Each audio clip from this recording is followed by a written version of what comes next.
Exercise 6.3 question number पहले ले रहे हैं अपन 3। पहले क्वेश्चन 3 इसलिए ले रहे हैं क्योंकि ये एकदम सरल टॉपिक है, इसलिए इसको हम पहले ले रहे हैं। किसी भी क्वेश्चन को मैं आगे पीछे क्रमांक में बदलाव करता हूँ, वो इसीलिए करता हूँ जो क्वेश्चन सरल है उसे पहले ले लिया जाए, उसके बाद उसके अकॉर्डिंग अपन चलते हुए धीरे धीरे स्टेप बाय स्टेप सरल से कठिन की ओर बढ़ते रहें। इस क्वेश्चन को हम पढ़ें, बार बार घटाने की विधि में 100 व 169 का वर्गमूल ज्ञात कीजिए।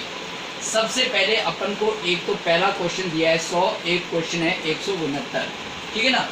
दो क्वेश्चन को एक साथ दिया गया है। पहले हम करते हैं 100 यानी 100 को। हमारी विधि जो है उसका नाम है बार बार घटाना, यानी अपन को माइनस माइनस के द्वारा इसका अपन को वर्गमूल ज्ञात करना। वर्गमूल ज्ञात करना तो देखो, पहले मैं आपको वर्गमूल क्या चीज़ है वो बताता हूँ। वर्ग हमने पढ़ा कि किसी भी संख्या को उसी संख्या से गुणा करने पर उसका गुणनफल वर्ग होता है। हमने सारणी पढ़ी, सारणी आप लोगों ने याद कर ली। अब उसी का काम करें तो वही सारणी, उस सारणी के अंदर वापस ये काम आ जाएगी चीज़। जैसे मैं आपको छोटा सा एक एग्जांपल दूंगा। जैसे आपने पहले ज्ञात किया 2 का वर्ग 2 × 2 बराबर 4। इसी प्रकार आपने 3 का भी निकाला, 3 × 3 बराबर 9। यानी किसी भी संख्या को उसी संख्या से गुणा करने पर जो आपका परिणाम आया वो उसका वर्ग हो गया। अब हम पढ़ रहे हैं वर्गमूल। वर्गमूल, वर्गमूल का चिन्ह ऐसा होता है, इसको हम रूट बोलते हैं। ये है वर्गमूल का चिन्ह, इसको कहते हैं वर्गमूल का चिन्ह, और यही इसको रूट भी बोला जाता है। ये वर्गमूल है। किसी भी संख्या का जब वर्गमूल ज्ञात करना होता है तो उस संख्या को इस रूट के अंदर, वर्गमूल के अंदर लिखते हैं और हम वर्गमूल निकालते हैं। वर्गमूल ज्ञात करने की कई विधियां हैं। सबसे सरल विधि जो है वो आप लोगों ने पढ़ी है 7th क्लास के अंदर, उसका नाम है अभाज्य गुणनखंड विधि। वो मैंने आपको 7th में समझाई थी। अब जो हम विधि पढ़ रहे हैं वो अलग अलग विधि है। इसके अलावा भी आपने एक विधि पढ़ी थी, वो विधि थी भाग विधि द्वारा वर्गमूल ज्ञात करना। जब कुछ भी नहीं कहा जाए तो आप कोई भी विधि को काम में ले सकते हैं, लेकिन ये विधि आपके लिए बिल्कुल नई विधि है, जिसकी विधि को हम कह सकते हैं थर्ड विधि के रूप में, बार बार घटाने की विधि। अब इस विधि में क्या चीज़ें देखिए, सबसे पहले आपको दिया गया है 100। 100 को वो कह रहा है बार बार घटाने की विधि से इसका वर्गमूल ज्ञात कीजिए। अब आपको पहले एक नियम ध्यान रखना है, जब बार बार घटाने की विधि से वर्गमूल ज्ञात करने को कहे तो आपको पहला बिंदु ये ध्यान में रखना है कि बार बार घटाने में आपको केवल विषम संख्याओं को ही घटाना है। ये सबसे इम्पोर्टेंट चीज़ है, ये चीज़ आपको विशेष रूप से ध्यान रखना है कि बार बार घटाना है। यानी आपको इसको लेस करते हुए, इस विधि को अपनाते हुए, लेस की विधि जो है मेथड की, उस विधि को अपनाते हुए हर बार घटाते हुए आप इसका वर्गमूल कैसे निकालोगे। तो इसके लिए सबसे इम्पोर्टेंट चीज़ आपको यही ध्यान रखनी है, बाकी कुछ भी ऐसा नहीं है इसमें। मोस्ट काम इतना न टिपिकल काम आपके लिए। सबसे सरल काम यह है कि आपको जो संख्या घटानी है वो आपको हमेशा विषम संख्या को घटाना है, ठीक है। अब 100 है, आपको दिमाग में ये आ गया कि 100 का वर्गमूल 10 होता है, ये भी बिल्कुल साधारण बात है। 169 है, इसका वर्गमूल आपको पता है कि 13 होता है। मैंने एक एग्जाम्पल भी बोर्ड पर आपके लिए किया है, उसमें मैंने लिखा है 81 यानी 81। तो आपको 81 का वर्गमूल भी पता है कि 9 है। जब आपको टेबल याद है, मैंने कहा उसके बाद तो काम बहुत आसान बन जाएगा। इसीलिए मैंने आपको कहा 1 से लेकर 20, उसके बाद 25, जो काम ज़्यादा आती है संख्या, उस संख्या की आपको सारणी ज्ञात करनी है। अब आपको कहा है जैसे 9 है, 9 का वर्गमूल कितना हुआ, 3 हो गया। 4 का वर्गमूल कितना हुआ, 2 हो गया। 2 का वर्ग 4, 4 का वर्गमूल 2, 3 का वर्ग 9, 9 का वर्गमूल 3, 25, 5 का वर्गमूल होता है, 25 जो है 5 का वर्ग होता है, और 25 का वर्गमूल 5 हो जाता है। अब आइए हम हमारे टॉपिक पर चलते हैं। जैसे यहाँ दिया है 100, मैंने यहाँ बोर्ड पे बड़े ध्यान से लिखा है, आप भी गौर करें इस पर। जैसे 100 है, 100 माइनस 1, 100 में से 1 गया 99, 1 के बाद विषम संख्या 3, 99 में से 3 लिए मैंने काटा करके तो 96 आए, 96 में से 5 घटाए 91 आ गए, 91 के बाद मैंने 7। अब देखिए लाइन से 1 3 5 7 विषम संख्या को लिए जा रहा हूँ मैं।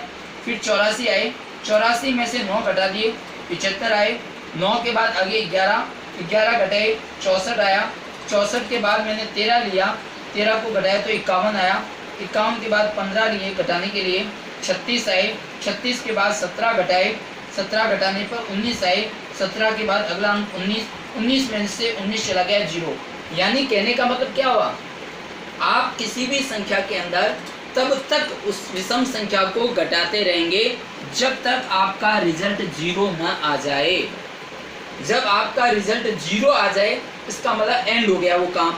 अब उसके बाद आपको क्या काम करना है, उसके बाद आपको, मैंने तो ये आपकी सुविधा के लिए लिखा है, आप चाहो तो लिख भी सकते हो, ऐसी कोई दिक्कत वाली बात नहीं है, वरना आप इसको गिन सकते हैं 1 2 3 4 5 6 7 8 9 और 10, यानी कि वर्गमूल इसका आ गया 10। 100 का वर्गमूल हो गया अपने आप 10, और आपको भी याद है कि 100 का वर्गमूल 10 होता है। और वैसे हम चाहें तो 100 का वर्गमूल निकालने के लिए मैंने अभी भी बताया कि रूट का चिन्ह ऐसे होता है। इस पैटर्न को हम बाद में करेंगे, अभी हमारा पैटर्न है बार बार घटाना, जो बिल्कुल आपके लिए नया है, क्योंकि आपने अभाज्य गुणनखंड विधि सीखी है, आपने वर्गमूल की भाग विधि सीखी है, उसके क्वेश्चन भी हमारे टॉपिक में आगे है, लेकिन अभी नया टॉपिक है बार बार घटाने की विधि। उस विधि के अंदर हमें ऐसा काम करना है, माइनस माइनस आपको शो करना है, यहाँ पर आपको घटाते हुए इसी क्रम में शो करना है, और लास्ट में लिखना है अतः वर्गमूल बराबर 10, और ये 10 इसका हो गया आंसर। ठीक है, अब चलिए एक क्वेश्चन और लेते हैं अपन 169, क्योंकि क्वेश्चन में दोनों चीज इंक्लूड है साथ एक में, एक पार्ट ये हुआ, एक पार्ट इसका ये हुआ। 169 काम वही है, विधि वही है सारा, आपको विषम संख्या से शुरू करना है और विषम संख्या 1 से शुरू करना है। 169 में से 1 चला गया 168, उसमें से 3 चला गया 165, फिर 5 चला गया 160, फिर 7 चला गया 153, फिर 9 को लेस किया 144, फिर 11 को लेस किया 133, फिर 13 को लेस किया, फिर हमने 120, 120 में से 15 घटे 105, 105 में से 17 घटा दिए 88, उसमें से अपन ने 19 घटा दिए, फिर यहाँ पर आगे 69, 69 में से अपन ने लेस किया 21 यानी 21, 21 घटाते आगे 48, 48 को घटा दिया 23, यहाँ पर और घटा देंगे 21 के बाद 23 का नंबर, इसलिए 48 में से 23 चले गए 25, और 25 में से 25 गया 0, बस 0 यानी सवाल का एंड हुआ। अब आपके पास ये आई कितनी बार करने पर, 1 2 3 4 5, यहाँ पर 6 नंबर डाला मैंने, ये 7 नंबर, ये मैंने डाला 8, ये 9, ये 10, ये आपका 11, ये हुआ 12 और ये हुआ 13, और 13 बार होते ये पूरा काम 0 पर आया। और आपको पता है 169 का वर्गमूल 13 होता है, आपको याद है तो आपको वापस इतनी मेहनत की जरूरत नहीं है, तुरंत पता लग गया कि यहाँ पर 13 बार आपको घटाने से ये चीज़ मिलेगी, ये माइंड में पहले ही होकर क्लियर चलेगा।